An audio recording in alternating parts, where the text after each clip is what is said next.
唔好意思啊，CCTV 打電話落嚟啦，見到係咪唔覺意擺咗啲嘢食落個台度？麻煩攞出嚟，因為睇住我做緊嘢，攞翻出嚟就簡單啲啦，好唔好？因為食物話衞生啦，始終都全部唔緊要嘅，食到可以全部喺度食嘅。同埋咁大袋嗰啲攞埋出嚟，嗰啲唔係，嗰啲牛肉應該係我哋公司嘅，唔好意思啊。攞埋出嚟啦，仲有啲蝦啊剩啊，不如成盒攞出嚟好嘛？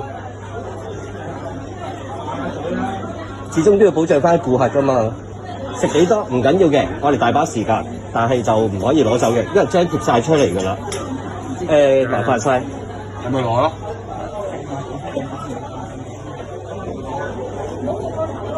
成袋。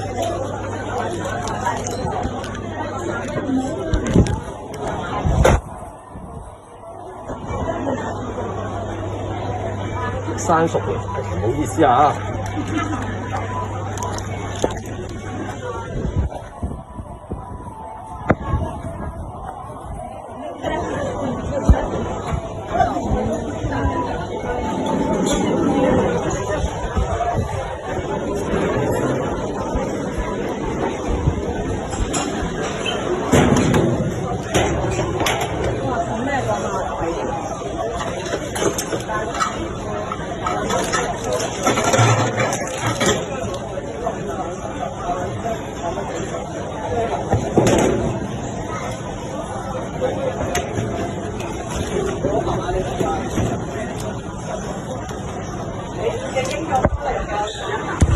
咁啱啱喺 A49嗰度啦，見到個客就倒取咗比較多嘅食材拎走。